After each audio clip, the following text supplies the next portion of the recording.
ঘৰ আহিছে বোলে আধাৰ কাৰ্ডখন আৰু জব কাৰ্ডখন সুধি খেলাইছে। হয় নেকি? কেতি অত বছৰ হ'ল অত বছৰ হ'ল এই ভঙা চিঙা ঘৰতে থাকিলো। মৰিবলৈ 2টা দিন আছে। এতিয়া ইলেকশ্যন আহিছে যে ঘৰ দিয়ে ইলেকশ্যন যোৱাৰ পিছত আকৌ কেতি ঘৰ নোহোৱা হব। মোক নালাগে। 2টা দিন আছে ভঙা চিঙা ঘৰটোতে থাকিম। অত বছৰে মোক ঘৰ দিব নেদেখিলে। অত বছৰে ঘৰ দিব নেদেখিলে। কাইলৈ পৰহিলে ইলেকশ্যনটো আহি আছে যে মোক ঘৰ দিয়ে। কিমান দিম সদায় দিম আজি কত বছৰ গৈছে।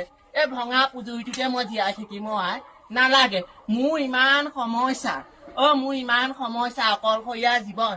আজিলৈকে ঘৰ এটা নাই। কত মানুহে ঘৰ পাইছে, কত মানুহে অৰুণোদয় পাইছে, কত মানুহৰ ল'ৰা ছোৱালী ইমান ডাঙৰ ডাঙৰ চাকৰি, তেওঁ চাউল 3 টকীয়া পাইছে। মই কেইটকীয়া পাইছো? 5 কেজি চাউল এটা পাওঁ। 5 কেজি চাউল এটা পাওঁ। আজিলৈকে ঘৰ নাই। আজিলৈকে মোৰ হগা লেট্ৰিন এটা নাই। হগা লেট্ৰিন এটা নাই। হ'ব দিয়া মই যাওঁ।